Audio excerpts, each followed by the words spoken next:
Getting that perfect anniversary gift can be hard, but with FTD, it's never been easier. Right now, you can save 15% on flowers and gifts from FTD.com when you use code IHEART15 at checkout. That's code IHEART15 at checkout for 15% off. See website for details. No, I'm not a writer. Okay.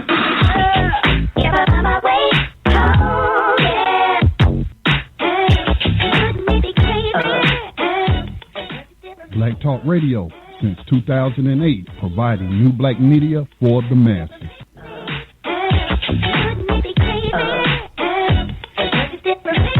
Still unprotected. Russian forces launching a full-scale invasion about 24 hours ago. More than 100 Ukrainian soldiers and civilians have been killed. Hundreds more have been wounded. And tonight, those forces are reportedly closing in on the capital of Kyiv. U.S. and European leaders are punishing Russia with financial sanctions, but that's not slowing the assault. WGN's Mike Lowe following this developing crisis for us tonight. Mike? And good evening to both of you. There are reports of fierce fighting across Ukraine, with President Volodymyr Zelensky saying the Russians plan to, quote, liquidate him, and further reports saying that all male citizens aged between 18 and 60 are banned from leaving the country. But tonight, British intelligence has released this assessment, quote, it is unlikely that Russia has achieved its planned day one military objectives. As Russia's full-scale military attack on Ukraine continues tonight, the president of Ukraine is reporting that at least 137 soldiers and civilians have been killed, and hundreds of others have been wounded. The United Nations says at least 100,000 people have fled the capital, Kyiv. And friends, everybody is in Kyiv now, and they are calling us and telling what is going on, and it's awful. This is video shared with WGN News from a woman with family in Chicago. She's seeking protection from the assault in a bomb shelter. And a disturbing development tonight. Russian forces have seized the shuttered Chernobyl complex. The White House said there are, quote, credible reports that the staff working at the site of the world's worst nuclear disaster have been taken hostage by Russian troops. We condemn it and we request their release. Earlier, President Joe Biden condemned the Russian invasion and Vladimir Putin. Putin is the aggressor. Putin chose this war. And now he and his country will bear the consequences. The United States has imposed crippling sanctions on Russia that cut the access of Russia's largest banks and companies from financial markets, restrict exports of technology to Russia, and freeze trillions of dollars in Russian assets, including those of Russia's elite wealthy families. These are people who personally gain from the Kremlin's policies, and they should share in the pain. The president said the U.S. would not deploy the military to engage Russians in Ukraine, but he ordered 7,000 troops to Europe to reassure NATO allies that the U.S. would fight if the Russians advance into NATO territory. As I made crystal clear, the United States will defend every inch of NATO territory with the full force of American power.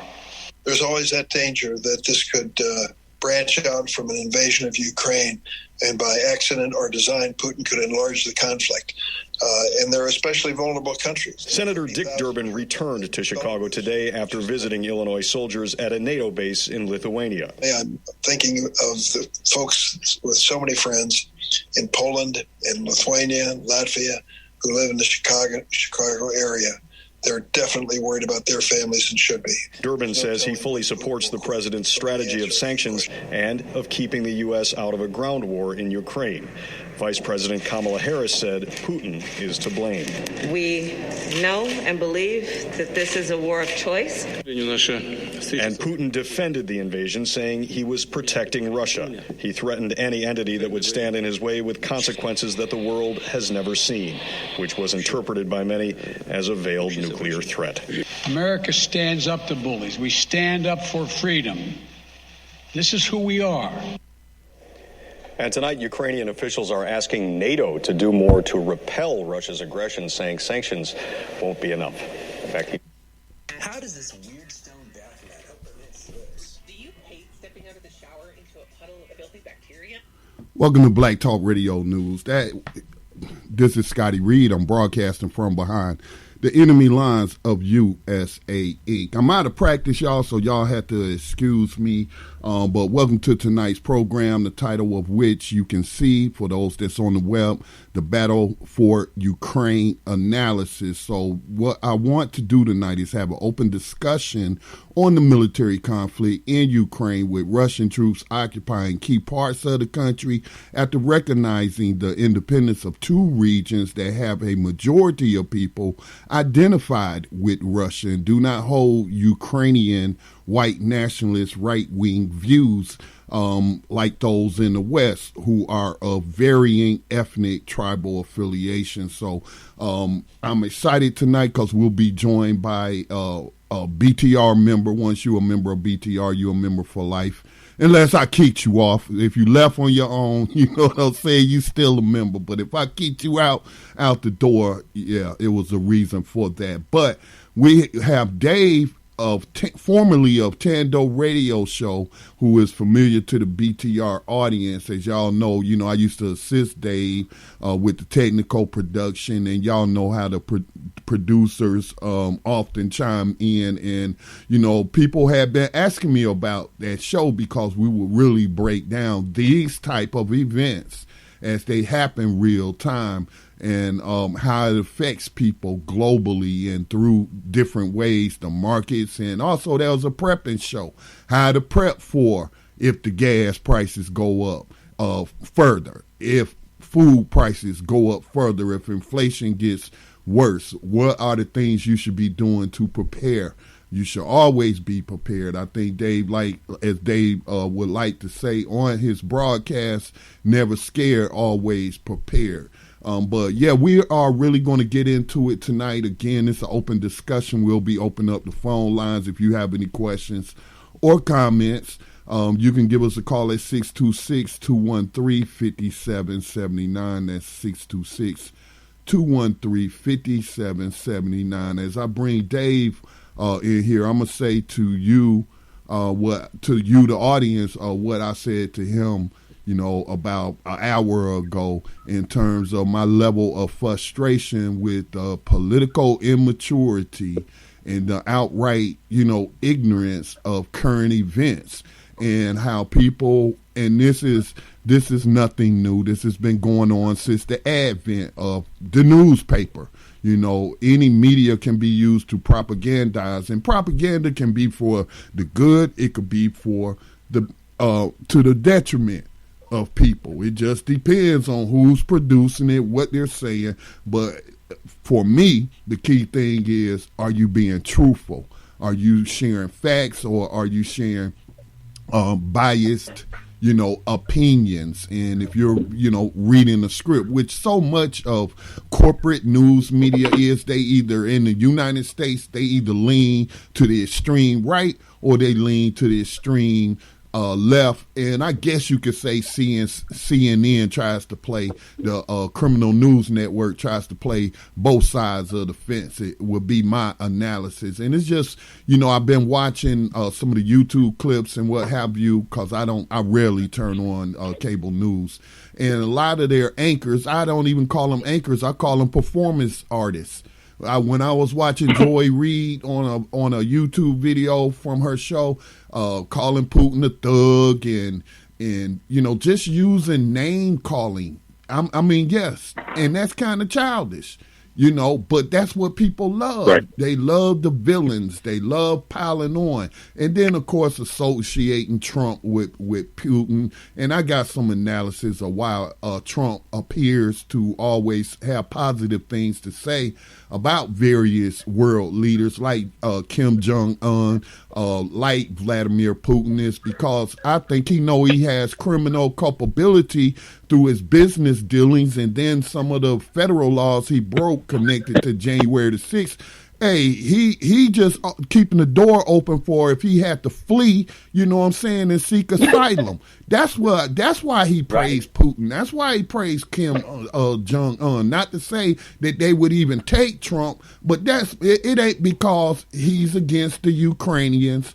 As I was saying today, the Ukrainian government is basically MAGA world in Ukraine. It's MAGA world. Everything associated with MAGA world here in the United States, the white nationalists, the neo-Nazis we saw, at various demonstrations. That's the Ukrainian right-wing government that's in power, and that coalition that put them in power through a 2014 coup.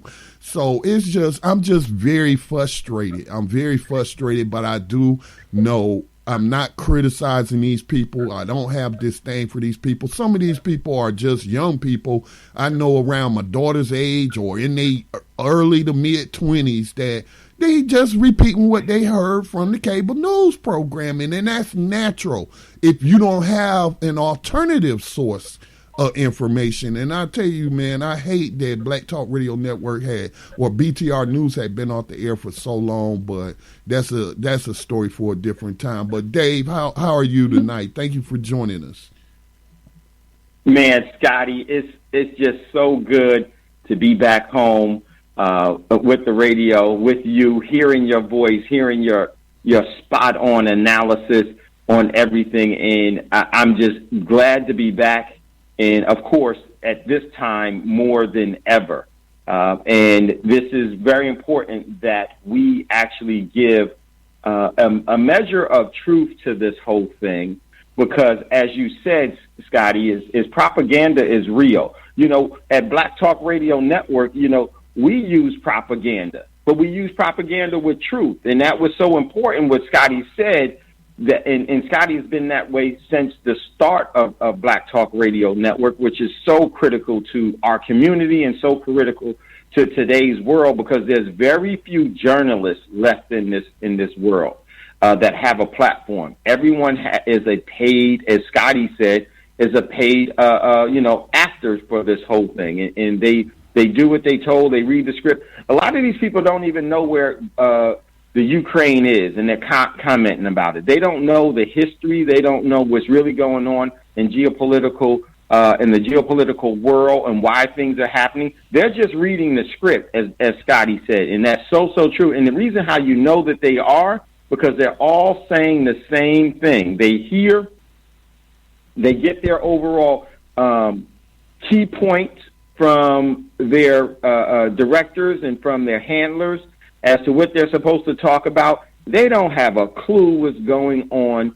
because if you really knew if you really know what's going on here, you would be asking very important, pertinent questions that need to be answered and are truth matters. And Scotty, your platform and our platform with your overall network and with Thando Radio Show, we were doing that. Scotty, you accepted us onto Black Talk Radio Network as a prepper show because you know the importance of it.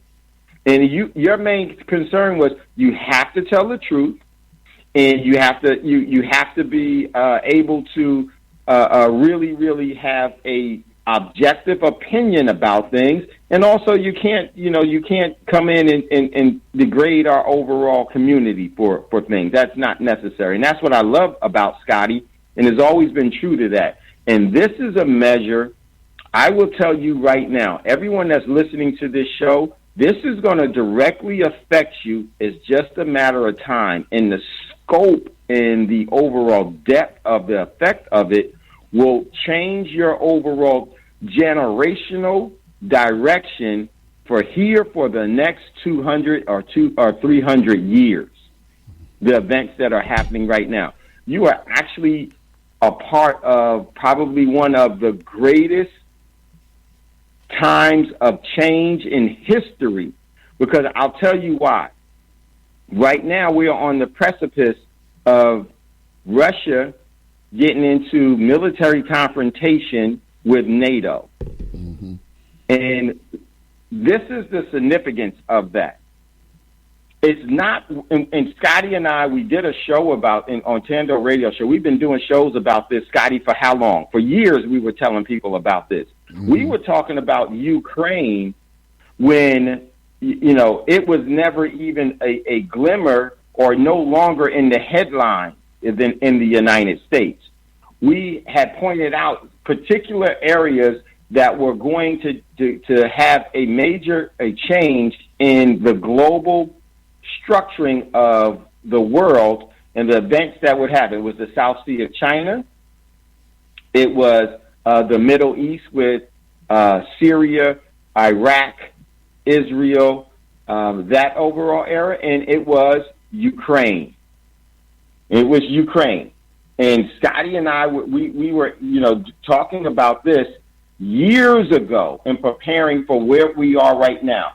We actually the script played out exactly to what Scotty and I were saying, not because we're prophets, is because we actually study history, we see where things are going, and we took an objective look at it. And we're going to try to give you a condensed and a real crash course in this whole thing so you can read through what's going on. If you're listening to mainstream media here in the United States, mainstream media is very good because whatever they tell you to do, you should do the opposite.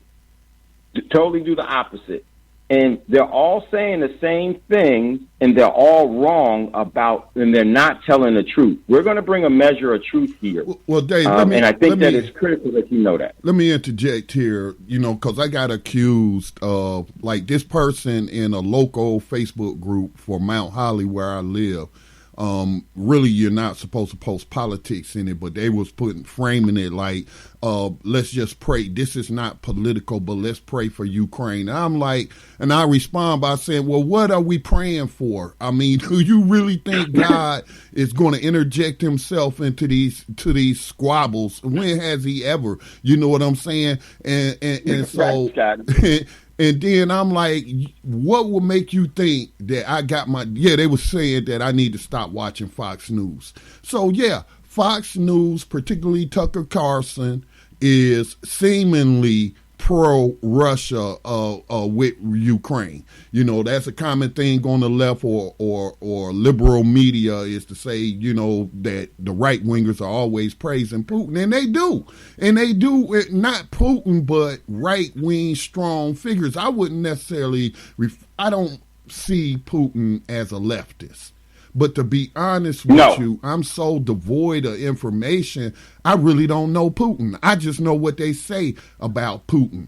And some of the things they say about Putin can be said about X, Y, and Z U.S. president or Secretary of State or U.S. congressperson. You know what I'm saying? So it's like you're being hypocritical in your analysis or what have you. But I'm saying, these people have different reasons for the things that they saying, because Tucker Carlson, not that long ago, maybe a year or so ago when it was in the news, I shared the meme of the neo-Nazis with their tiki torches at Charlottesville in 2017. Yep. Do you know the very next year in Kiev, Ukraine, the Nazis over there had a tiki torch parade as well? Okay? Yep. And Tucker Carlson was praising them tiki torch neo-Nazi white nationalists. So to say that he's out on Putin's side or he's praising Putin, that don't mean he necessarily against Ukraine. They trying to play both sides of the fence.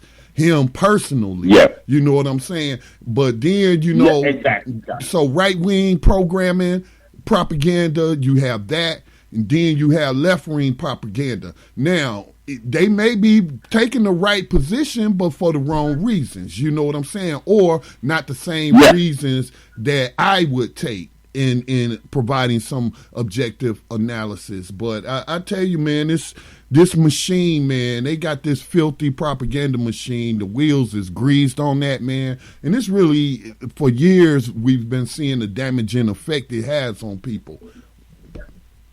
Yeah, it really has. And I'm just glad that we have you and we have this opportunity to get some balance to this whole thing. And what I really want to do is just give a brief overall history of the Ukraine and the significance as to what were the events that led up to where we are and what's happening. And I will tell you right now, Putin is in my opinion, Putin is absolutely right. 100%. They left him no choice. And he was wise enough, because Putin is an old KGB person. So he's been dealing, with the U.S. from the Cold War to now. So he knows. It's never been. And, but again, though, Dave, and allow me to interject, when did the Cold War end? Yeah. Because this existed in and every administration. What Biden is saying, what we're hearing from the so-called liberal news media. I rarely watch any conservative media, and so. But anyway, I do read. But anyway, I'm sorry, I lost my train of thought. What was I saying? You were talking about when did the Cold War really end? Yeah, the Cold War never ended. You listen to them. What are we hearing? Russia hates democracy. Yeah, exactly. Russia is jealous of the Ukrainian democracy. I heard Rachel Maddow, and I cut the video off, but I was just really checking out the headline, say that Russia is jealous of the Ukrainian economy. They have the largest land mass in the world, talking about Russia does, but they have a very poor economy. So I did something as simple as ask Siri, how large is the Russian economy? And, it graded it in different areas, but it's in the top 10. So again, just the pettiness, just the stupidity and the childishness of the analysis people like Rachel Maddow is giving. Just telling you lies. He's jealous. He's jealous of Ukraine, the economy, and this, that, and the other. It's disingenuous. The whole thing is disingenuous, and it's lies. And these are the lies that cause people to support wars that they should actually be saying no. And Scotty, you remember years ago while we were on a Thando Radio show, we talked about this part. Remember when they had instituted and started to, it was during the Obama administration when the Secretary of the Defense was, I can't remember his name right now. Was it Gates? No, it was before Gates. It was. I can't recall. It can't. His name will come to me in a little while. Well, they wanted to start to have equal promotion. They said that they wanted to have diversity for women in the military, and I immediately said, "This is a trick, y'all. They don't care about diversity." But what they really wanted is that they knew that they were going to be going to war against Russia and China. So what did they do? They said that they wanted to give women command staff in the military, which means that they could be promoted to general. And that means that the women have to be able to be a general of a combat unit. And if they were going to have women in combat, this was the trick. And most of us here, especially in our community, we better wise up real quick, else we're going to be extinct here. Ashton Carter. Ashton Carter is who I think you were looking for, because he was nominated in 2014. Yes, and this what it was. They wanted to draft women because they already knew that the U.S. military was war exhausted from the longest war in U.S. history, being the Afghanistanian war and coming out of Iraq. Yeah, multiple theaters. Yes, multiple theaters. So now, and remember we used to always say this, Scotty, a land without men is conquered. A land without women is barren. You don't exist. So they want to draft your daughters. Then last year they passed it that women can be drafted into the military. And drafted means because you're going to war. Why did they do that way back then? Because they knew that they were creating the environment for the very war that they're going to be engaging in. And I want to say for all of you that buy this mainstream media stuff, what's going to happen is that they're going to send your daughters to war and she's not coming back. She's not coming back right mentally if she comes back, if she even comes back alive. So this is really set up for the overall. This is real. This is real. It could. We don't have a crystal ball, and we can't see into the future. but we can see the threads of where things can likely head. And so if it turns into a full-blown war in the European theater of short of nuclear war, and it's exactly like you said, that they have exhausted the young men in the United States with endless war, then don't even provide them, with the proper treatment, often with PTSD. They're ending up in prison. They're ending up on drugs, self-medicating, and what have you. And so you're right. And women already outnumber us. The female population in the United States already outnumbers us. And so, it is likely that if bodies are needed, that it don't matter what those bodies look like. They gonna throw them out there on that field to be cannon fodder. But, they always planning for future wars and running these. That's why they have war games and predict casualties and how many people they gonna need and what have you. But actually, after a person listens to this broadcast, Dave, I don't think they can plead ignorance, because I have several articles that I'm going to share, and I have some clips, and not just little 2-3 minute clips like I opened it up with, just to give people some of the latest news that's coming out and what have you. But I have a clip from the former ambassador to Russia for the Reagan administration, as well as H.W. Bush administration. He appeared on Democracy Now!, and he gave his analysis. And then we're going to hear from Scott Ritter. Remember the weapons inspector, Scott Ritter, that everybody was looking to, as not being a partisan, but an independent, person who went into Iraq and came out of Iraq and said, this a lie. They don't have no weapons of mass destruction. And he didn't go along with the program. Well, he appeared on Sputnik today, and yes, that is a Russian radio show that comes out of Washington, D.C., where it's produced in Washington, D.C., but I actually know one of the hosts, Jamal Thomas, a brother who lives in Richmond, Virginia, and I used to follow his YouTube channel, but in the past year, he got hired to work for Sputnik and what have you. So I'm giving you my sources, you know what I'm saying? But it still is not going to dismiss either what these people are saying, there's some truth to it, or they're lying, okay? Or they're lying. Now, I do got a caller on the line. We don't take calls this early in the show, but you're welcome to hang on and listen. So, Dave, what I want to do, I want to go to Scott Ritter first, because Scott Ritter, some of the propaganda that we've been hearing, Putin's been saying, they said that Putin said, because I ain't heard Putin say nothing, but anyway, but Putin made the argument that part of Ukraine is part of Russia, and or has historical ties to Russia. Now, coincidentally, before this was even popping off and Ukraine was getting hot in the news, because the news cycle had cooled down after the Crimea, situation had settled and what have you, and so.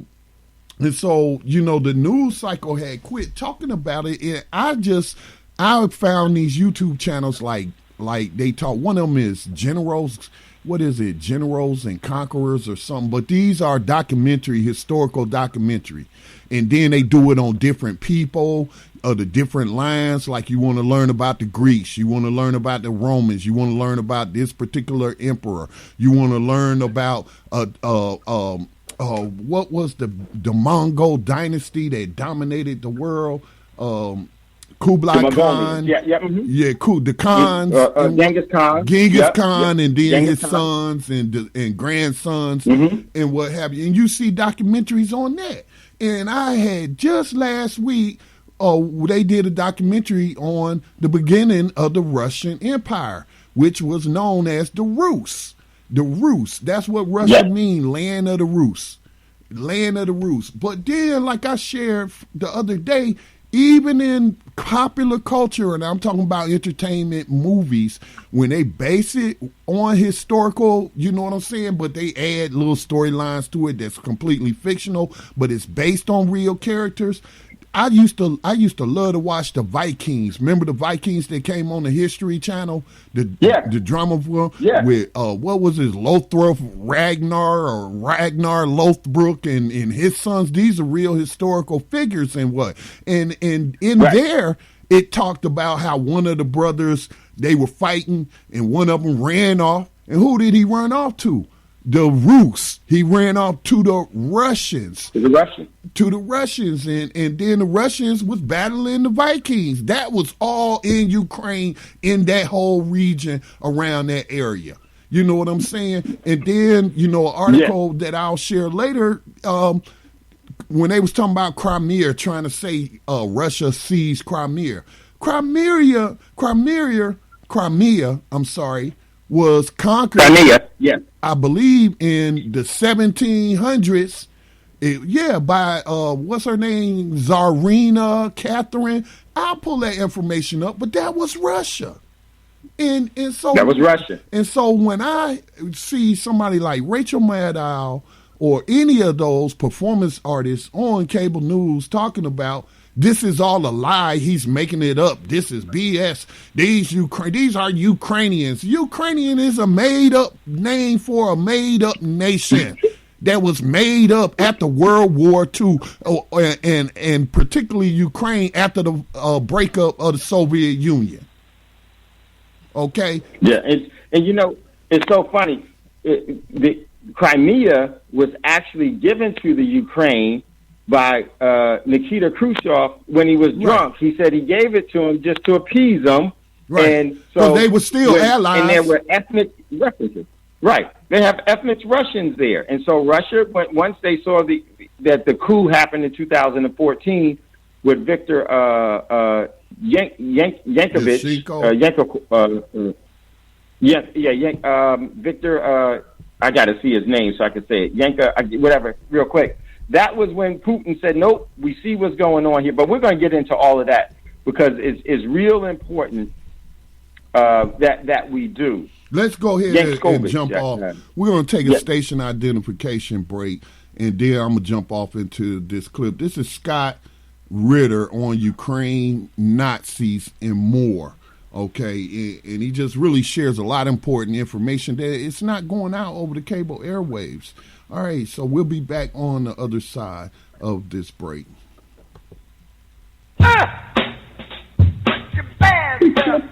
Make Black Talk Radio your choice for digital black radio. New black media for the new millennium. And let's have a conversation about what this means militarily, since this is now a military issue. To have a conversation about it, we're joined with Scott Ritter. Scott Ritter is a former UN weapons inspector and weapons of mass destruction whistleblower. And you can follow him on Twitter at Real Scott Ritter. Scott, how you doing this morning? You doing all right? Yourself? So far, so good. A bit shocked, actually. I mean, I knew Putin was serious, and I accepted the security concerns. I didn't think he was bluffing about the security concerns by any stretch of the imagination. But I thought, honestly, that going into the Donbass would be the limits of what he does or what he did. And in this case, that doesn't seem to be the case. It seems to be that this was an attack on Ukraine proper. Whether it's going to be a long-term kind of stay is secondary to the point right now. Right now, it's more so just an attack. What is taking place from your standpoint on the ground, and what do you think is going in his head in regards to why he didn't just stay with the Donbass, that he decided to go further into Ukraine proper? What are your thoughts? Well, the concept of Putin limiting a military incursion to the Donbass doesn't make any sense, because the United, when you have the United States president and you have the European leaders saying a single Russian soldier or a single Russian tank crossing into Ukraine will unleash the full weight of sanctions. A limited military incursion makes no sense. I mean, if you're going to go in for a dime, you go in for $1. Plus, it doesn't resolve the problem. Anybody who thinks this is about Donetsk and Lugansk simply doesn't know what's really transpiring here. Putin let the world know back in December that Ukraine was a red line. Ukraine was a red line, not Donetsk, not Lugansk. that Ukraine's desire to enter NATO was a red line that Russia was willing to go to war over. He made it clear when he said, if you do not, you being the United States and NATO, do not respect our legitimate national security concerns, the fact that we need in writing security guarantees that you will not continue to expand eastwards, that Ukraine will not become a member, we will resort to military technical means. Well, guess what we're seeing today? Military technical means. So, you know, and when you read into that, what this means is that when the Russians decide to respond, it's not going to be a limited strike. They're eliminating Ukraine as a problem. Whatever happens to Ukraine going forward, it will not be a nation-state capable of joining NATO. Those days are gone. That ship has sailed. It's done. Finished. Zelensky is never going to govern Ukraine again once this is done. Now, Putin has put out feelers today saying, you know, if Zelensky wants to surrender and declare that Ukraine will never become a member of NATO, that the Russian incursion will stop. But, you know, Zelensky is bought and paid for by the West. He isn't going to do that. And, you know, Russia is going to, when they say demilitarize, that means that the Ukrainian military, which for the past, 15 years has been training with NATO, deploying in support of NATO operations, receiving NATO equipment, and is a de facto part of NATO, even though they're not a member state, this military will no longer exist. It is being wiped off the face of the earth. It'll either be destroyed or it will be dismantled. So there will be no more pro-Western Ukrainian military. And the other thing he said is denazification. Now, some people say, well, that's about the Azov battalion and the right-wing parties. No, it's about the Ukrainian government. Putin has said the Ukrainian government is a Nazi government. Whether you agree with his assertion or not doesn't matter. What matters is that when he says the denazification of Ukraine, it means that this nationalistic government that took over in 2014 is finished, done, kaput.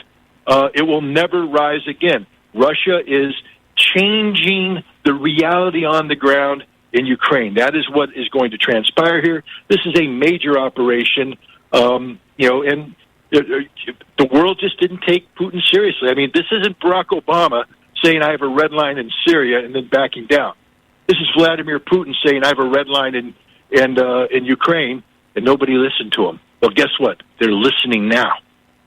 Oh, it's so brutal. But Scott, I want you to address one thing that, multiple things, but one thing that came out was Putin saying that Russia has no intention of occupying Ukraine. But at the same time, if they go in, if they topple the government, and if they keep the Donbass region and all that, and then they just immediately pull out, I mean, the country goes to shambles, and who's to say that that same government doesn't just rise to power again and then hit the same pro-Russian side way, way harder? Russia would just come back in again.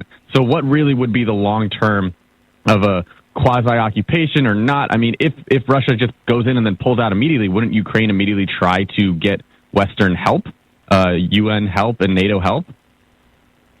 Well, a couple of things. First of all, there's no such thing as Ukraine, and I'm not parroting Russian propaganda. I'm just stating the fact. There's no such thing as Ukraine. You have a landmass that we call Ukraine, which consists of a large number of Russian-speaking people who are sympathetic to Russia, and we see in places like Lugansk and Donetsk would prefer to be Russian than Ukrainian. We have a large number of people that, 70 years ago we called Poles. They aren't Ukrainians, they're Poles. They were part of Poland. Prior to that, they're part of Galicia. They're part of the Austrian-Hungarian Empire. They've never been part of Ukraine, but after World War II, they were detached and added to Ukraine as part of the dismemberment of Germany and the reallocation of territory to Poland, etc. They don't identify with Russia. But forgive me if I'm wrong. Didn't around Stalin's time there was the imposition of way more Russian people in the Donbass region? So couldn't you say the Ukrainians had a right to that land before that? I'm not going to get into a history debate, They don't have a right to it now because Russia has changed ground truth. I'm just stating the reality that in Ukraine, you can't speak of a homogeneous Ukrainian nation. What Russia is about to do is empower. First of all, if you take a look at the Russian military strike, I think we have to admit that this is well planned and well executed. It's not amateur hour. The Russians have put a lot of thought into this, which means that they have an end game in mind. They aren't just going forward with the military. This isn't the United States going into Iraq, toppling Saddam and going, what do we do now? The Russians have a plan, and that, they will install a new government. They've already made a decision who that government will be. That government is waiting to be installed. They will reconstitute a new military.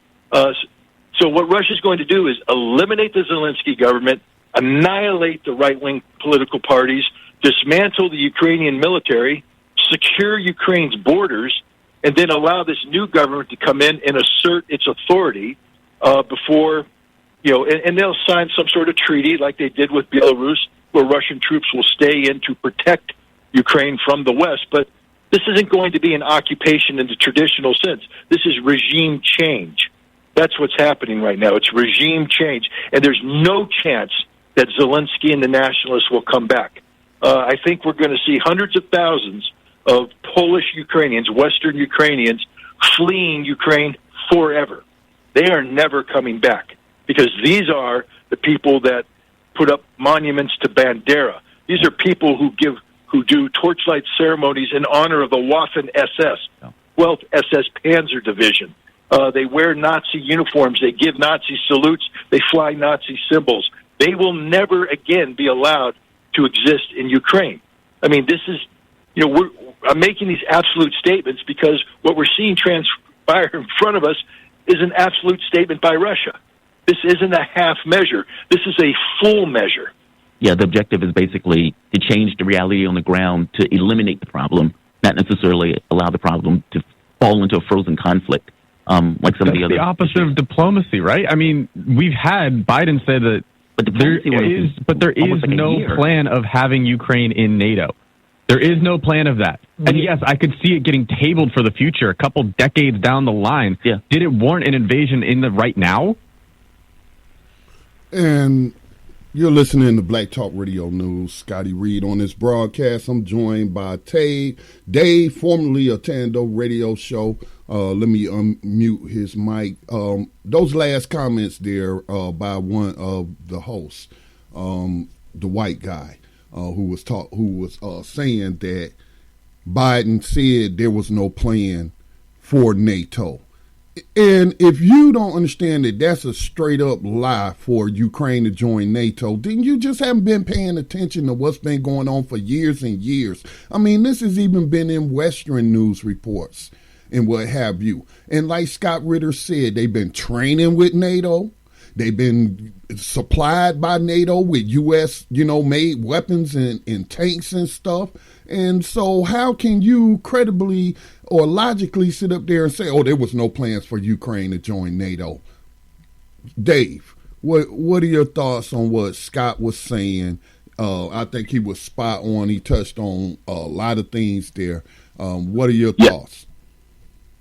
Yeah, he was really spot on a lot of the critical parts. And you're right, Scotty. I'm glad you ended it right where you ended, because I thought that was the most critical part. And because you know what's really going on, and that's why you stopped it where you did. That is a bold-faced lie. The actual what happened was in 1991, there was a clandestine operation to try to completely to collapse the Soviet Union. And so how the NATO and the U.S. particularly were able to do it, this is how they did it. They were in bed with Saudi Arabia, and they caused the price of oil to go down to $10 a barrel. And see, the Russian economy, most of its overall revenue is derived from natural gas and oil. So when it went to $10 a barrel, it collapsed their economy, and that's in the overall in 1991, the breakup of the Soviet Union started when the Ukraine wanted to have independence. And that was a clandestine operation by Western powers, the U.S., to actually start to encircle, envelop, and destroy the Russian Empire. And so in 91, so they, given their overall independence, Russia mandated that they gave back all of their nuclear weapons because as the Soviet Union, the Ukraine, was commonly referred to as the Ukraine area now, was one of the most fertile lands for wheat and industrial technology for weaponry and for all of its nickel and all of its natural resources. So it was a bed of resources that the Soviet Union had. And they said you have to give up the nukes before you can have your independence.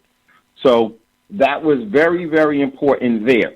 And so once they broke it up, and this was the agreement, that NATO would not try to expand eastward towards Russia when the Soviet Union broke up. Let me share this with you, Dave.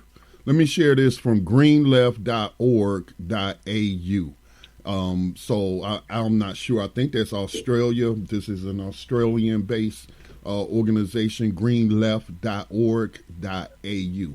And they have an article, What's Behind U.S.-NATO Warmongering Against Russia. It was written by Malik, Mia, and Barry Shepard on February the 5th, 2022. And I'm just going to share this excerpt because it's relevant to what he said and what you just said about the expansion of NATO. The current U.S.-Russia crisis has its roots in Washington's betrayal of its well-documented, I repeat, well-documented promise to Soviet General Secretary Mikhail Gorbachev in the early 1990s to not move the North Atlantic Treaty Organization, aka NATO, eastward. Made during the breakup of the Soviet Union, then U.S. Secretary of State James Baker said NATO would not move 1 inch east. NATO's existence as an anti-USSR military alliance organized and controlled by the U.S. dates back to the beginning of the Cold War. It has continued since with the express purpose to militarily confront Russia. The U.S. has more than 70,000 troops permanently stationed in European countries. It is planning to use the present crisis to send thousands more. Again, this was written on February the 5th. What have we heard in the past few days? That they mobilizing U.S. troops, along with additional offensive weapons called, quote-unquote, defensive by Washington and other military hardware. So a broken promise. This is a well-documented promise that was made by U.S. administration that they wouldn't, and again, Ukraine, as this nation has been called, or this landmass has been called, has the largest border with Russia than any other European country. Yes, and Belarus has a big one, but yes. And that's exactly right. And I don't think it's a coincidence that James Baker died last year because he was the one that said not 1 inch eastward. And that was the agreement that they made with Gorbachev. So now, after that time, since that time, if you look at NATO has expanded itself all through that area. And it's continued to envelop the Russia. So let me give you a idea of this. If you go back to the early 60s, in 1962, with the Cuban Missile Crisis, what did the United States, what did Kennedy say? He told Khrushchev to move those weapons out, those nuclear weapons out of Cuba, or else, they're going to have the naval blockade, or else there's going to be a nuclear war between the United States and Russia. And what did Khrushchev do? He said, well, if you move those nuclear weapons out of Italy, this is one of the things that most people don't know about. Khrushchev only sent the nukes to Cuba because the U.S. had already in the 60s had been trying to expand around Russia to choke them out. And so what they did was it said they did this. It was a tit-for-tat thing. But the only thing that ever got reported was the U.S. side. So there was an agreement. The U.S. agreed to remove their overall nukes out of Europe that threatened Russia, and Russia took the nukes out of Cuba. But here's the thing. How is today any different than the Cuban Missile Crisis? The U.S. and NATO is trying to envelop and to put nuclear weapons, right. They say defensive weapons, but is a lie. They want to put nuclear weapons on the border of Russia, like Scotty said, because the Ukraine has a large border with Russia, where the only response time that Russia will have is 5 minutes if they decide to have a first strike on Russia. You can't respond in that time. Well, I'm glad you brought up the Cuba. I'm glad you brought up Cuba because my mom had asked me, about Ukraine. What's going on with Ukraine? So I was like, let me put it simply. And she watches cable news, and so she knows she ain't always getting told the truth. So she asked me certain things. And so I used the Cuban Missile Crisis. That was when she was, I imagine, a teenager at the time when that went down. Yeah, she was a young woman so I asked her if she remembered that, when the Soviets had the missiles down there in Cuba, which is only 80 miles or so off the coast of Florida. 90 miles. Yeah, 90 miles off the coast of Florida. That's really, really close to have some nuclear weapons aimed at you. And so I was like, and the U.S. rightly felt threatened by that. Okay. Right. And so here you have this area right up against used to be part of Russia. At least the eastern part was historically part of Russia. But here you have NATO expanding. You have this country right next to them doing war games with the NATO, even though they ain't a member state. They, like Scott Ritter said, they de facto, you doing training missions with them. So you de facto part of it. And so you're expanding. And so again, I don't understand why, and I'm not talking about the performance artists. They're paid to lie to us. They're not paid to have an opinion unless their opinion is right along, a line with the company line, whatever company they're working for. So how can you not simply understand that NATO is a legitimate military threat to Russia? And how would you act? I asked my mom, I said, now, what if Mexico or Canada became, this very unlikely to happen, but if they came into alliance, let's say China and Mexico, and they had an agreement that China would provide them with cheap goods and resources and what have you, or a bunch of cash or whatever, in exchange for allowing them to put bases along the southern U.S. border, stationed in northern Mexico. What you think the U.S. is going to do? They already been whining about so-called Arabs sneaking in through the, terrorists sneaking in through the southern. They would freak out if China did that. They would put all kind of sanctions on Mexico. Oh, it would be a big mess. So then how come, regardless of what you think about Putin, he is the leader of Russia, and regardless of any personal flaws he may have, his number one job is to protect his homeland, as you would want to do the same, your leaders to do the same. Well, Scotty, 100%, because that's exactly what's it. And the thing about the propaganda media is they never bring up the U.S. as false. What most people don't know about the Cuban Missile Crisis is that Nikita Khrushchev sent those nukes down to Cuba because the U.S. was sending nukes to Europe. The U.S. first initiated the threat against Russia, and they continue. And today now, NATO is trying to get Sweden and Finland to become members of NATO. And the bordering that they have with Russia, I will tell you this, that will invoke a nuclear war between NATO and the U.S. and Russia immediately. And I will tell you something about a nuclear war with Russia. Here's the cold, hard fact. The U.S. and NATO can defeat Russia's military conventionally, combined. but they can't deal with Russia nuclearly because Russia is the only country on this planet that has hypersonic glide missiles and cellular weapons that can't be defeated. They have hypersonic missiles that travel in excess speeds of Mach 9. There is no defense that the U.S. and NATO can defend themselves at. They don't have that technology. So Putin, like Scotty said, his obligation is to protect Russia. He's going to use that position before NATO and the U.S. has that opportunity to develop hypersonic missiles. There's only 3 countries. Russia is the only one that has them deployed in the field. And I guarantee you, and I'll tell you this, he will use them tomorrow. Yeah. And the U.S. can't stop them, can't defeat them. Yeah, I think China's developing them too. But yeah, again, though, the unpredictability of war, anything could happen now. Right. You gave a scenario that NATO can defeat Russia in a conventional war, but that's only if Russia stands alone. What about any alliances that it has? I'm sure Iran would be ready to jump in it.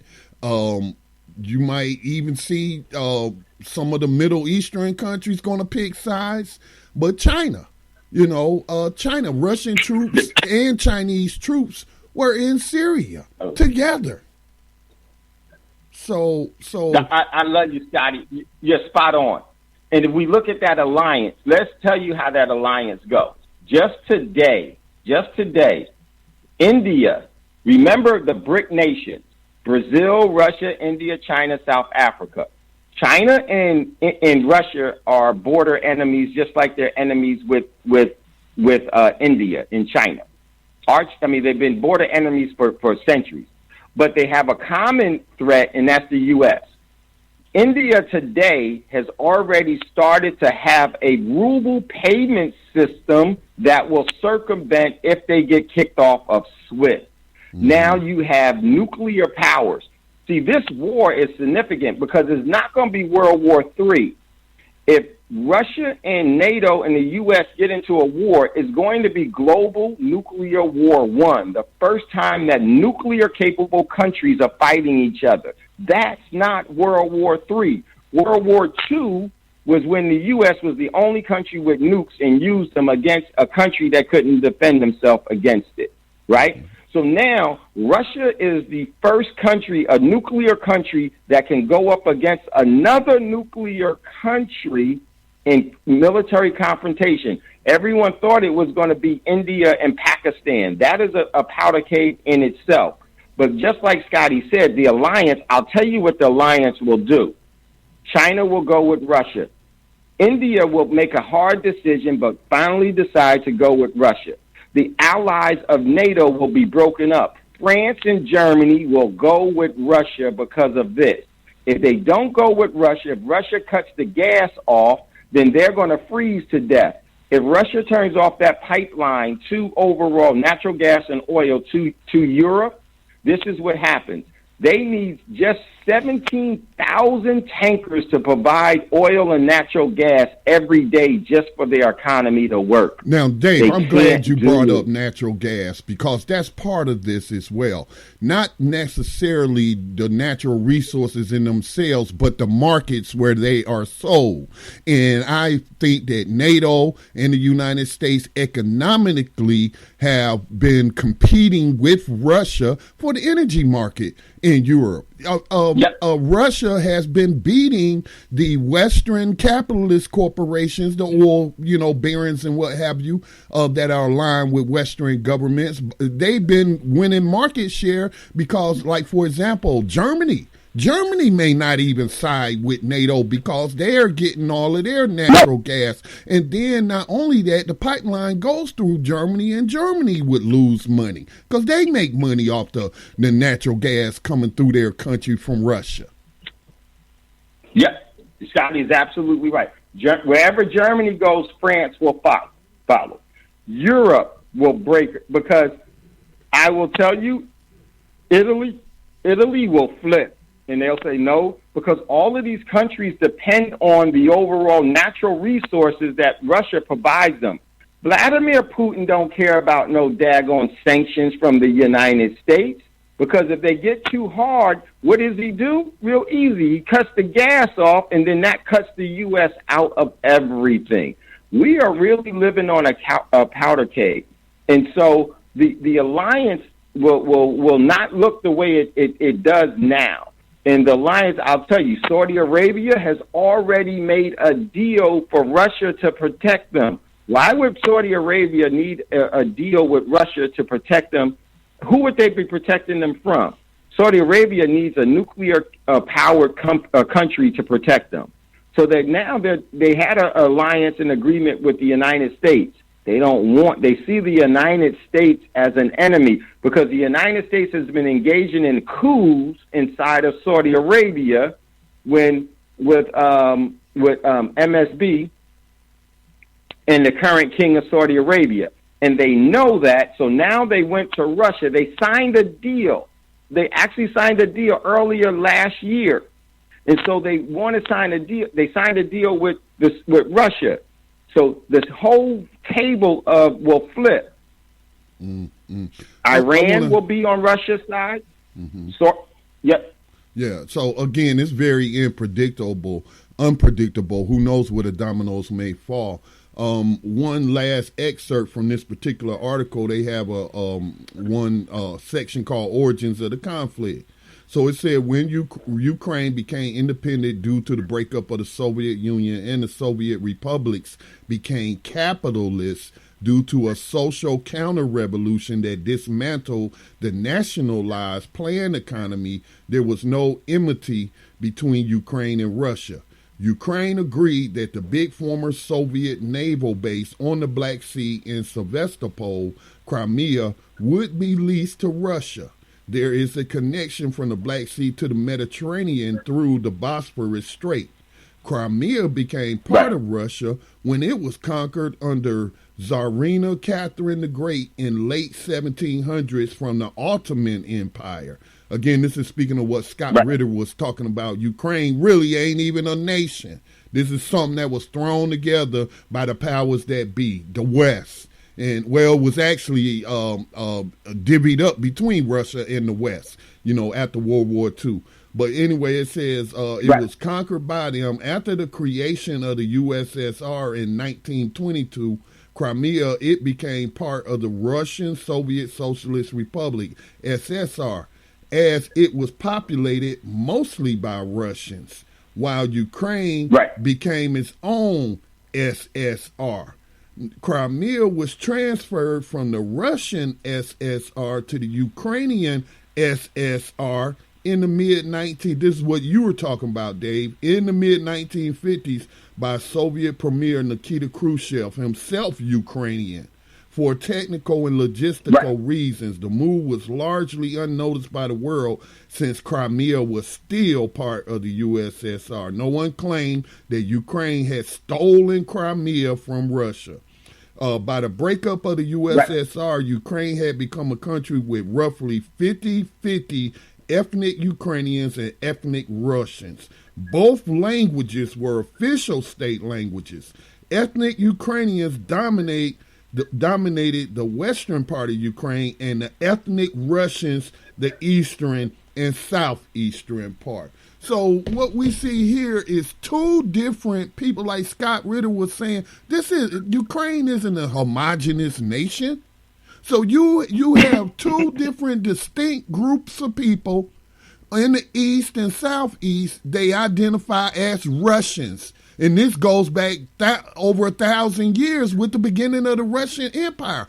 I understand why they would identify as Russians. If you didn't identify as Russians, or a large part of the population didn't identify as Russian, why would Russian be the official language, national language? Right. And then so for the news cable media to be portraying Ukraine like it's just one big group, one nation, like they're all white nationalist Nazis, and you know what I'm saying?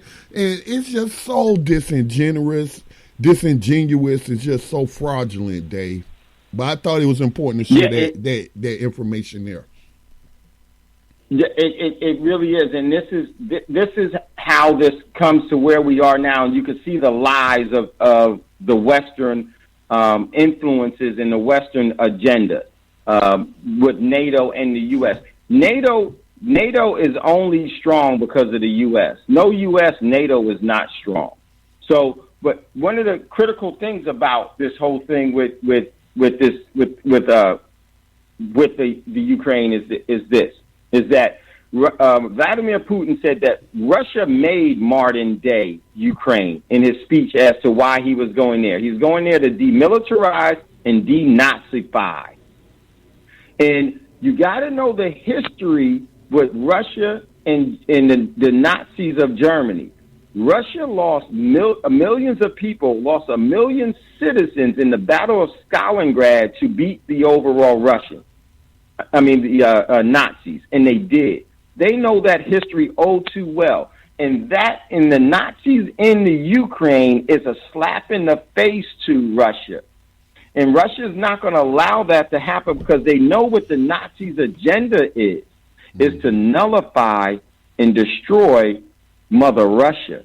And so this is why he said, and they're racist too. And I mean, not just racist against black people, but a part of the article said after that 2014 coup and that new regime took over, they started targeting ethnic Russians. I mean, they demoted Russian as an official language and restricted the ethnic Russians' rights. There was a rebellion in the East against the new government that launched a bloody war in the region causing 13,000 deaths and led 400,000 refugees to flee into Russia. That's the Donbass area, which has had actually this last Monday had asked the Russian government to recognize them as an independent nation, which they did, and the Duma passed that, which is the Russian Congress, and Putin signed it just before going to initiating the overall military operation. And that's because the ethnic Russians that were there were being targeted and actually killed by the Ukrainian military. Let me give it for our community. Give it to us as black people. This is how it would be. Let's say you were born in the state of Texas and you're black. You lived in Texas and you had generational ties to Texas. You built your whole life. Then all of a sudden, Texas leaves the Union of the United States and creates its own country known as the country of Texas. And then all of a sudden, people inside of Texas don't want black people inside of their state, right? And then they start killing black people to get rid of them. So black people would say, hey, we're U.S. citizens that happen to be Texans. We have our whole lives here. We're not leaving, so we're still U.S. citizens. We're staying here. They would turn to the U.S. government and say, hey, we're citizens and we're being killed here. The United States immediately will send federal troops, the military, into Texas to stop the overall massacre and the Holocaust that's happening there. That's exactly what happened in the Ukraine, and that's why Putin took the stance that he took. That's really what's up.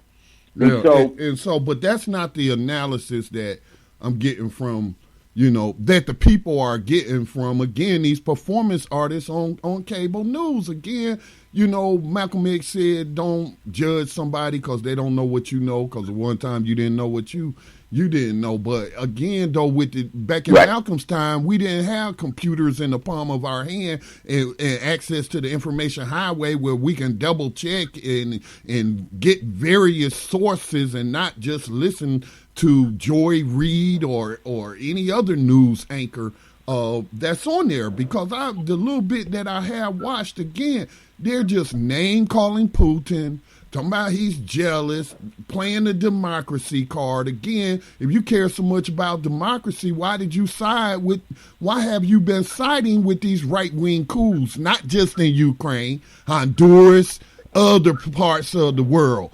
In South America, this is a long history, and it's been bipartisan. It's not just the Democrats, it's been the Republicans. What's different this time is the Republicans, because Trump is a crazy man, and he all over the place, and he don't have a coherent thought in his head, and then he have ulterior motives, selfish reasons for some of the things that he do.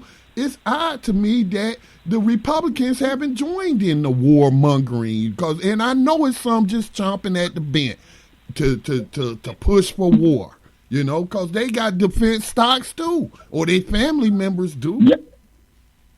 They sure do, Scotty, and that's exactly what it is. And another thing we have to look at is you have to remember the Nazi overall culture, because Nazism is not a political organization. It's a cult, okay? Right. The Nazi cult in the Ukraine has been funded by the United States. In 2014, when in 2014, the U.S. had funded the overall removal of Viktor Yankovich out of the Ukraine because of this. They gave him a deal. The NATO and the U.S. came to him and said, hey, we want you to align Ukraine with us. And he thought about it. He said, let me go to my overall government. I'll think about it. He took some time. Then he went over to see Vladimir Putin. Vladimir Putin then gave him $30 billion to retrofit into having a relationship with Russia. He told the U.S., he said, hey, thanks for the deal in Russia, in NATO, thanks for the deal. Victor said, thanks for the deal, but it's in our best interest because we align more with Russia because we're more Russian than anything else. Right. We're going to take the deal with Russia. As soon as Victor did that, that's when the coup, because the U.S. had funded billions of dollars where they were paying the neo-Nazis of the Ukraine and other people to start to go into the streets and start protesting to destabilize that government. That's what happened in 2014. And immediately when that happened, that's when Putin took Crimea. Recently, they tried the same coup just recently in December, but it didn't work because the Russian army went in to stop it. This is what's been happening, and this is really the truth. What is happening is that Russia is protecting itself from the constant threat and the constant encirclement because they want to get the overall, here's the key, they want the natural resources that Russia has. Mm-hmm. In this country, in the United States, you know the state that produces the most natural resources? Texas? Is Alaska. Oh, Alaska. Alaska is really what? Alaska is really Russia. The Russians regret selling Alaska to the U.S. They consider that their native land. So this is all about the battle for resources. And I'm going to tell you something. Well, Ukraine, I think, though, the emphasis should be put on, it really is a security issue. And it's also, Dave, it's a security issue for us here as black people, as non-white people, as I would even say LGBT people. Because these Nazis and white supremacists and white nationalists in Ukraine have been attacking LGBT people. So just here you have Democrats over here. And the reason I'm not focusing on Republicans, because most sane black people know Republicans hate you. That's why they doing what they doing, to ban critical race theory, to make it harder to vote and what have you. And now they talking about, the whole crime thing. Let's lock more people up. We shouldn't have did the Second Step Act. That was a mistake and all this and that. So most sane black people that pay attention to politics, we know that Republicans hate us. We know that, and that they have white nationalists and neo-Nazis in their camp. Trump called them very fine people. Well, these very fine people, as I mentioned earlier, who were out there with their tiki torch, a little demonstration in Charlottesville, the very next year, you had the Ukrainians do the very same thing. Now, I've been reading reports over the past, I would say, 5 days that say these neo-Nazis, American Nazis, have been traveling to Ukraine, not just this year, but been doing it for years. And so here you have Democrats virtue signaling like Black Lives Matter and we gonna stand up for the LGBT community and then they talk about getting tough with these white supremacist domestic terrorists because of January 6th. See, you now you see that they'll kill your liberal elites as well as Republican elites. They'll kill you. You know what I'm saying? That's what January 6th showed them. And so, you know, this is very, very serious, and these people could come back here. What are they prepping for, Dave? Let me just ask you that. What are these Nazis prepping for, these American Nazis prepping for over there in the Ukraine?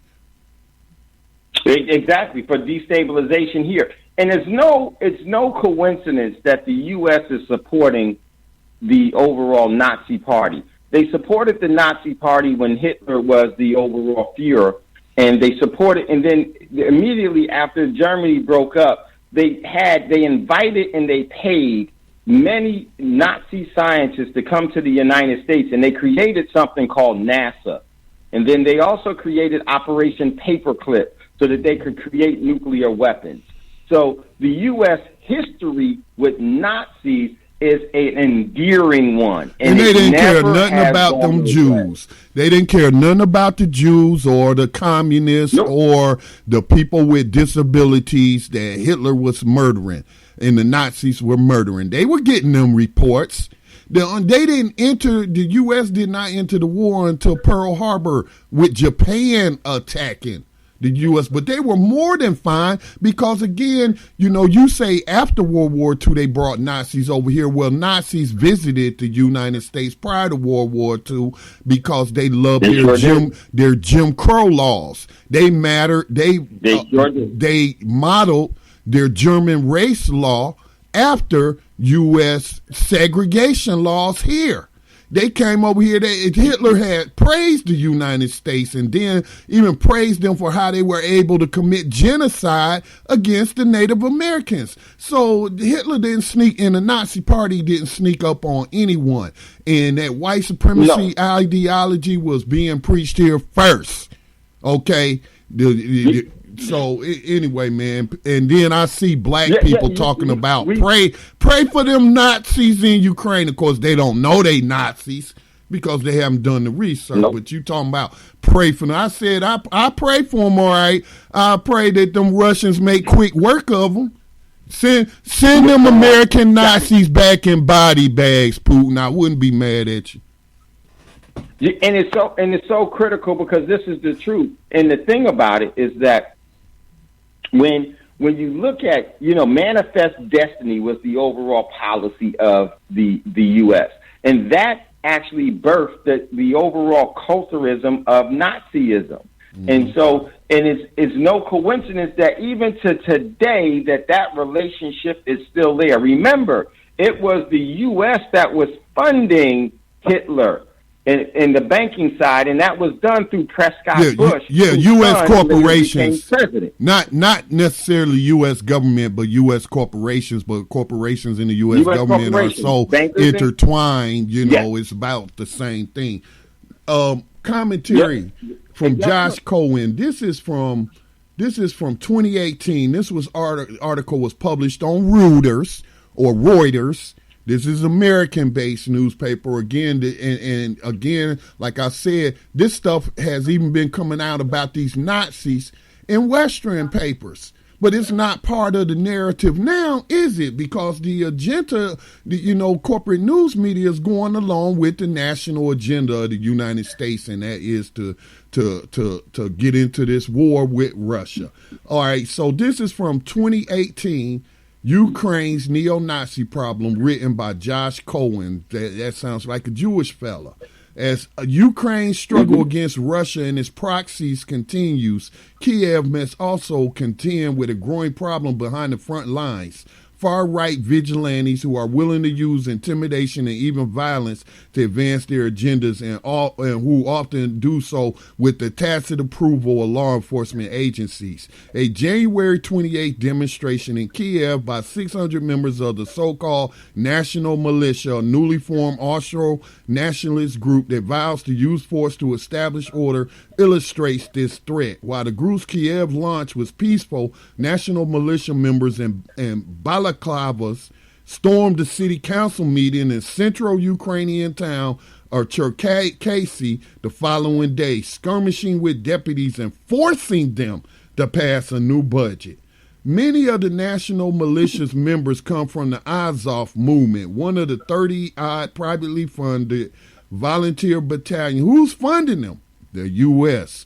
through probably, its various agencies, as well as these oligarchs, these wealthy oligarchs in Ukraine. In the early days of the war, they helped the regular army to defend Ukrainian territory against Russia's so-called separatist proxies. Again, this is dismissing the ethnic Russians that have lived in that region for hundreds of years. I dare say thousands. Yeah, they go back. They go back centuries. That's their land, and so that's the thing. Because this is colonization, plain and simple. The United States has 800 bases all over the world. The only reason why you have 800 bases all over the world is because you're a colonizer.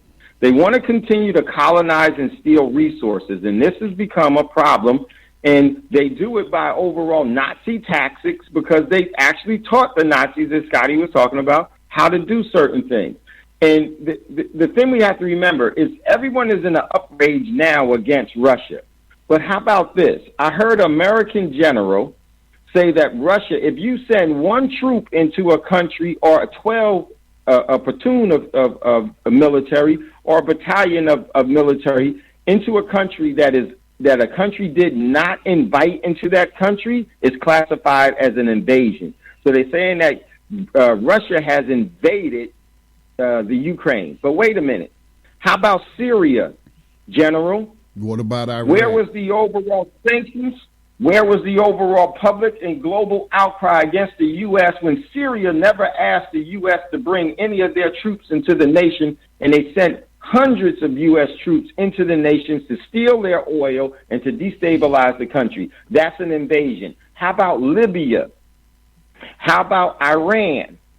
How about Iraq?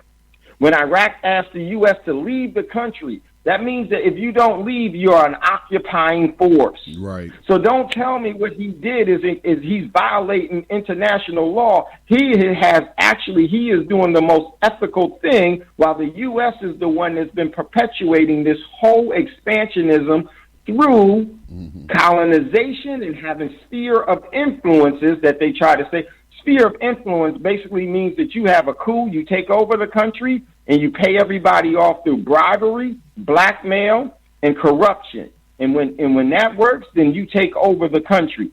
So before they call Putin a international lawbreaker, the United States is the greatest and the most prevalent country of violence ever. They need to protect themselves from it, and Putin has the capabilities to do it. Let me read this part right here.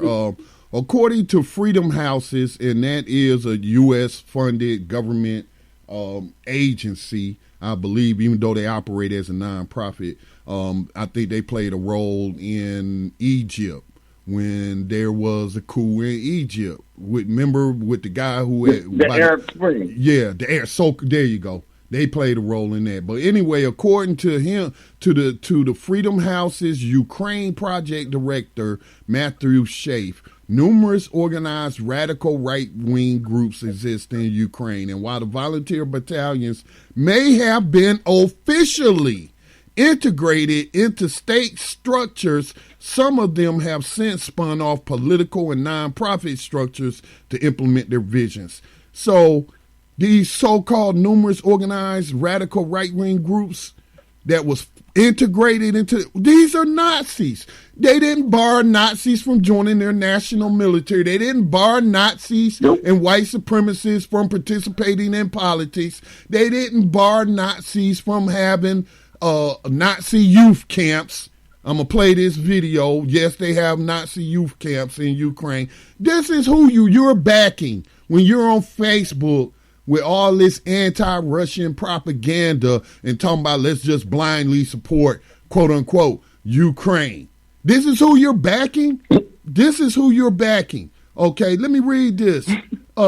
Schaefer noted that an increase in patriotic discourse supporting Ukraine in its conflict with Russia has coincided with an apparent increase in both public hate speech, sometimes by public officials and magnified by the media, as well as violence towards vulnerable groups such as the LGBT community, an observation that is supported by a recent Council of Europe study. So while you virtue signaling over here talking about everybody lives matter, LGBT lives matter, black lives matter, non-white lives matter, you know, you're over here the left in the United States, but then you're cheering for these people in the Ukraine.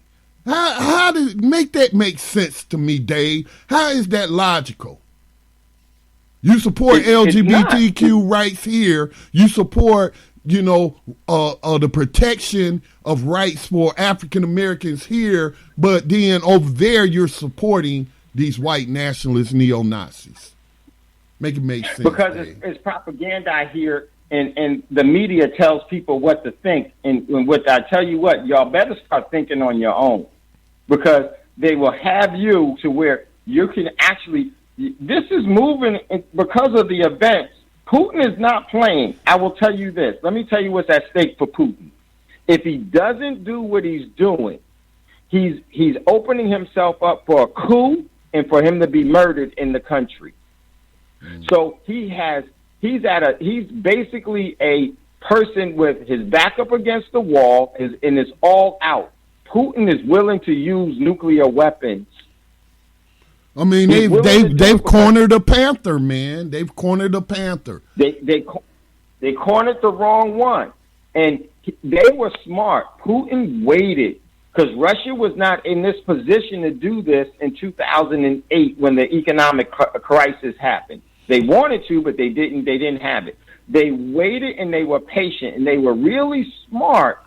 When they broke up the Soviet Union, they actually made them stronger because they made them more centralized. I want everybody, just think about this. Go to whatever you use for your browser search engine and put up NATO countries in 2022. And in which you will see around Russia is a bunch of NATO's countries, and they continue to expand. This is in violation to the agreement made with Gorbachev. This is in violation to the agreement. What do you think he's supposed to do? Wait until you have Finland, Sweden, Ukraine, and all of these countries are part of NATO. Now all of his borders of importance are now compromised. Now they can just starve him out. And so they pushed him because, like Scotty said, this was about security. There's no way in the world that you can. They say that, well, these countries have the choice to join NATO. Okay, that's cool, but at what expense? Do you realize by trying to choke this person out, this is going to cause them to have a defensive reaction to it? Well, we see how they get new members, though, Dave. They bribe them.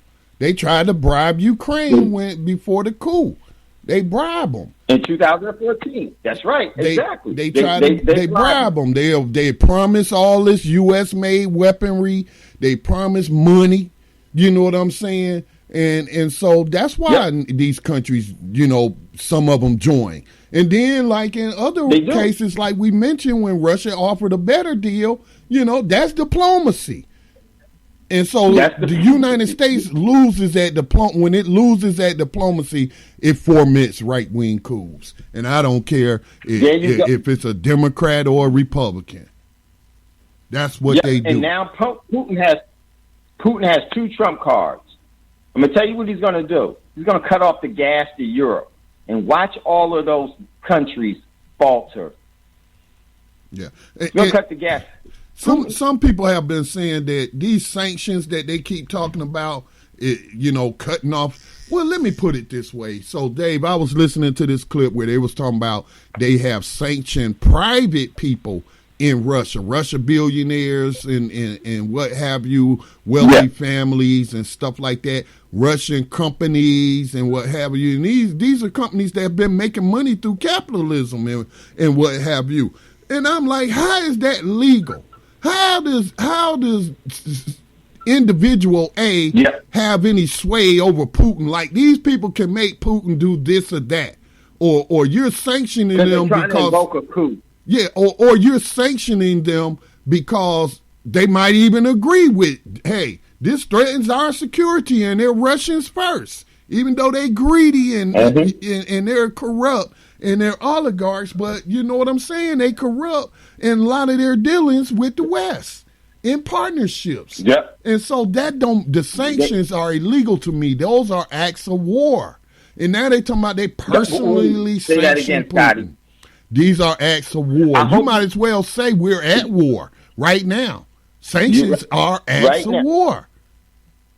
They really is absolutely right. But the thing I wanted to mention, though, Dave, to you, because you talked about this on Thando Radio show, Russia was preparing years ago, to create an alternative economic system. That's what BRICS was, and they were working on an alternative to the SWIFT system. And payment so system. I don't think this is going to hurt them as much as people think. No, it's not. It absolutely not. And I hope everyone understood what you said. Sanctions are now an act of war. Scotty is absolutely right. And so if we keep buying this media output here in the United States, this is what happens. Governments create laws that they don't have to pay. Governments create laws that they don't have to obey. They create debt that they don't have to pay, and they declare wars that they don't have to fight. They're going to create a wartime situation and condition that your children and you are going to have to fight. In the Ukraine right now, if you're 18 years old or 60 years old, you can't leave the country. You got to report for fighting against the Russian army. Yeah, you're being conscripted. This isn't volunteer. This isn't, they're being forced to fight. And this is how desperate they are. And I'm talking about the right-wing government, Zelensky and what have you. They are telling citizens that's in bomb shelters to make Molotov cocktails, and I guess they're going to force them to throw Molotov cocktails at trained Russian troops. You know what I'm saying? They setting them people up for a massacre, and to me, they wouldn't care. They would try to use that high body count to say Russian troops killed a bunch of unarmed civilians. Because obviously they ain't going to have a Molotov cocktail in their hand. I think this is even a war crime. Constricting the civilian population to force them into war? That is definitely. I don't agree with you. No, that is a war crime, Scotty, and that's exactly what it is. And this is where we are. The thing that Russia has is that these sanctions that the U.S. is doing against Russia was good for the goose, is going to be good for the gander. Guess what's going to happen?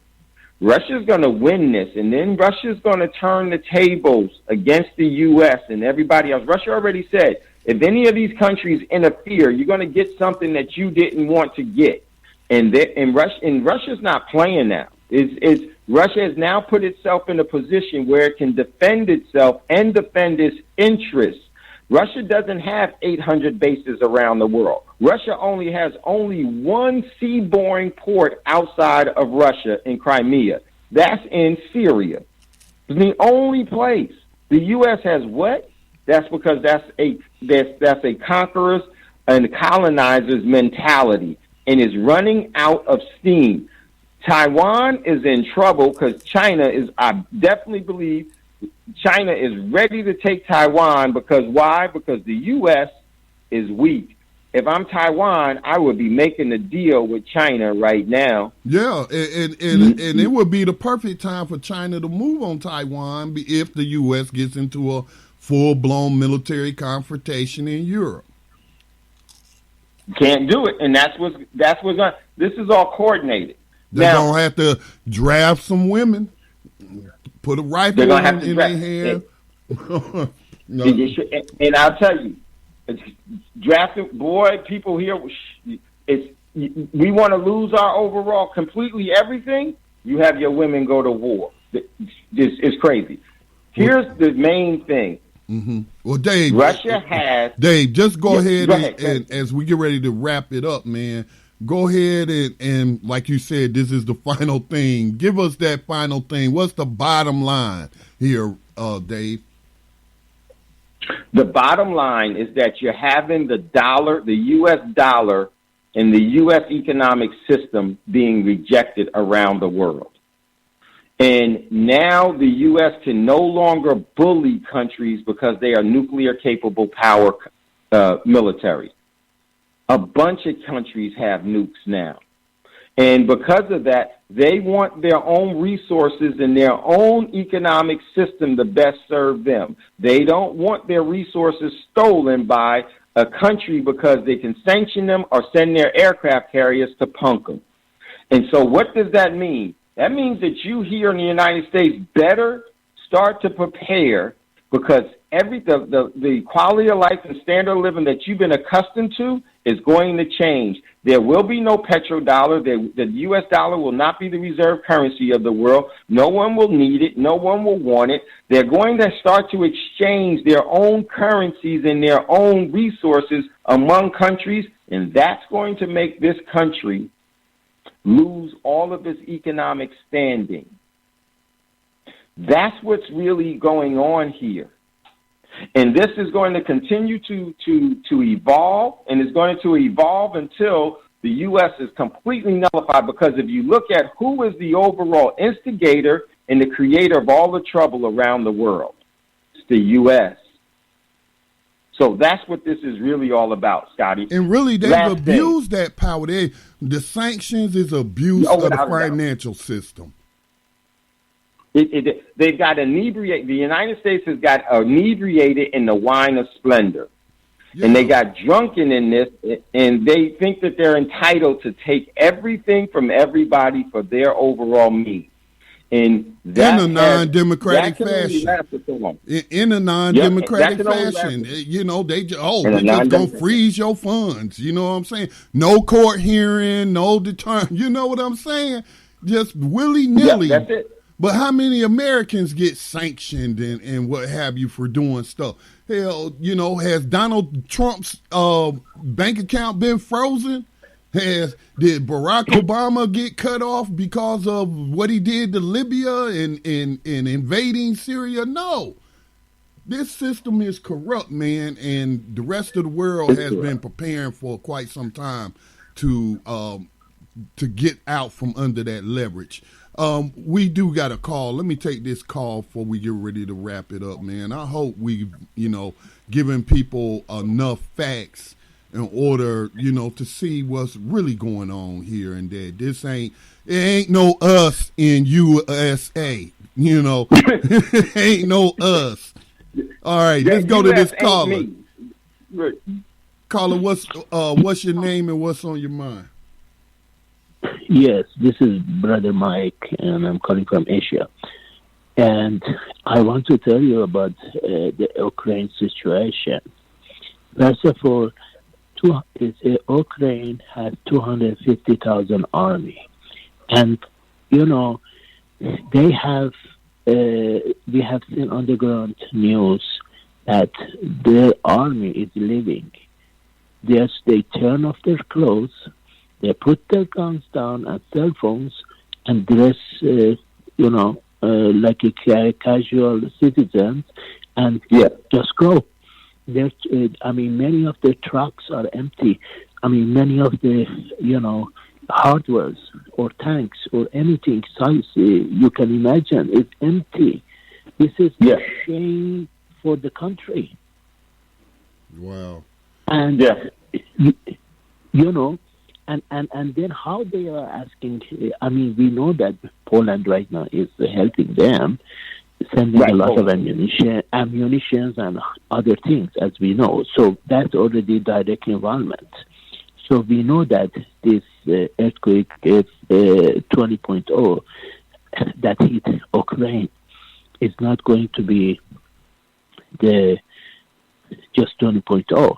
It's going to have many aftershocks. It has tsunami, and we are going to witness that Putin is going to attack Poland because they are already helping Ukrainians. So that's direct violation because he said if anybody helps Ukrainians, we are going to take care of them too. So this is another reason.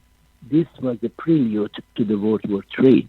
This was also, Ukraine was a setup for the bait for the World War III. What do you think, my friends? Thank you for your call. Thank you for your call, caller. You're welcome. Go ahead. Thank you. Very well. Go ahead, Scotty. Go ahead first, and then I'll go after you. Go ahead. Where was your? Well, like I couldn't really hear him clearly. He had a bit of an accent, so I don't think I got everything. But the gist of what he was saying is, I got it. I believe is this was all set up. Now I did hear him saying that the Poland is helping the Ukrainians, and again that goes back to what Scott Ritter was saying about those Western Ukrainians, some of them being Polish. Because after World War II, they took some of that land from Poland and allocated it to the USSR. We went through the history of the breakup of the USSR, and how that then, the Ukraine was created in the 1990s and what have you. So I don't think I've seen no indication what he was saying about Putin's going to push into Poland, even though I think it might be some truth to what he's saying about Poland helping. Poland's a NATO country, isn't it? So that doesn't surprise me. But I think I'm guessing that Putin will stop with Ukraine. I don't think he's going to attack any NATO countries. I think it's all about the denazification of Ukraine and setting that up as a security buffer against NATO. I think the caller. Yeah, Scotty, the caller, I heard him completely. He had some very good points, and I think there was a lot of credibility to that caller. And when he talked about the military actually changing out their uniforms, getting regular civilian clothes, and getting out of the way of things, and how Poland, the U.S. is not just Poland that's supporting Ukraine. It's Britain. It is the United States.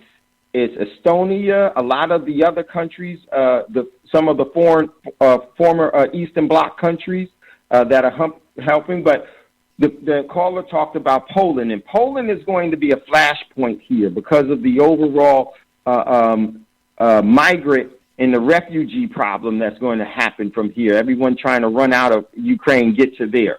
And that could be a flashpoint. We have to hope that, like Scotty says, I don't think that Putin would attack Poland, but I do think that Poland will instigate and may even attack Russian troops in the Ukraine and try to hide it as something else. And I will tell you this, that is a flashpoint where Article 5 could be, the NATO Article 5 could be instituted, where it's a mutual defense. Attack on one is attack on all. And I will tell you this, the moment that they invoke Article 5, Putin has already promised. The moment you do Article 5, in the blink of an eye, I will attack you. Basically, he will use his hypersonic missiles that are already in Kaliningrad, that are already stationed strategically on their naval armada.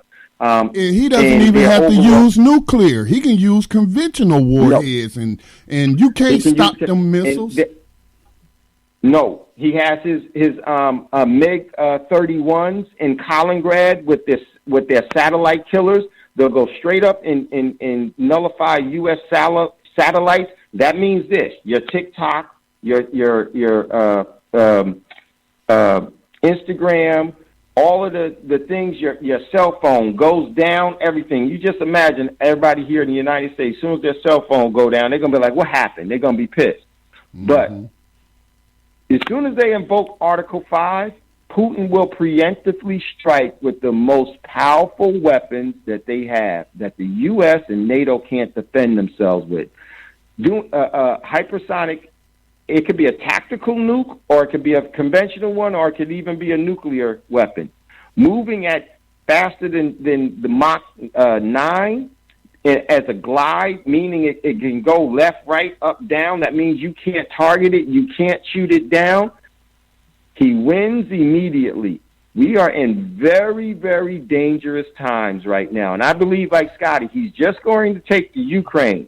But I just hope that they don't invoke a confrontation with Putin, because he knows if they invoke Article 5 that they could use nukes against him. Well, Dave, and they'll use it right. And the main thing is that this is going to be a cyber situation, and that's more deadlier than nuclear wars. Right. So we are really in it, and I think the caller was spot on. All right, Dave. Well, I want to thank you, man, for coming on tonight and spending these couple of hours with me to give me your analysis, just like old times. You know what I'm saying? I miss it. Yeah, man. So I just hope people got something from this program and won't continue to blindly, be picking sides. I'm not telling you to be pro-Russian. I'm not pro-Russian. I'm not telling you to be anti-U.S. I'm just telling you to, before you pick sides in this, you better have all the facts and know what the repercussions are. And it's just insane to me that I see people just parodying these anti-Russian, anti-Putin talking points and pushing for this war when, you're supporting a right-wing Nazi government. Come on, man.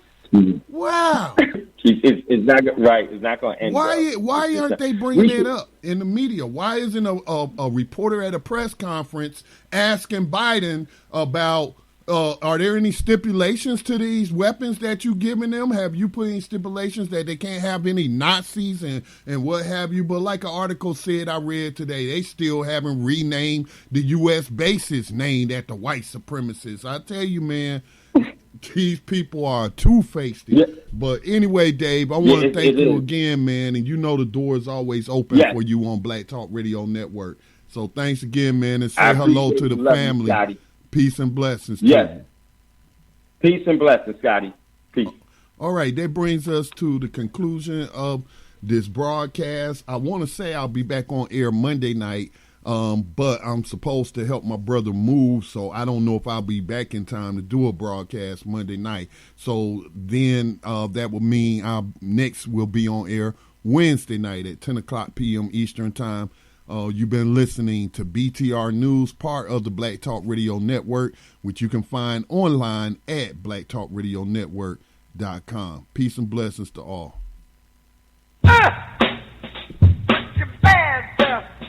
Make Black Talk Radio your choice for digital black radio.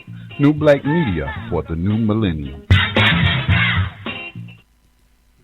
For too long, we've lived in a world of canceled and delayed. No more. Those plans you've been making, they're on. Thanks to OnGo, the #1 ranked at-home rapid COVID-19 test. So that vacation where you get to swim with the pigs, it's on. Your friend's wedding that was pushed back 4 times, it's on. The roar of the stadium, it's on too. OnGo, COVID-19 test results in minutes. OnGo is available at letsongo.com/radio and Amazon. This product has been authorized by the FDA during the public health emergency only, and only for the detection of proteins from SARS-CoV-2, not other viruses. The claim #1 ranked is supported by ECRI's usability evaluation conducted in December 2021.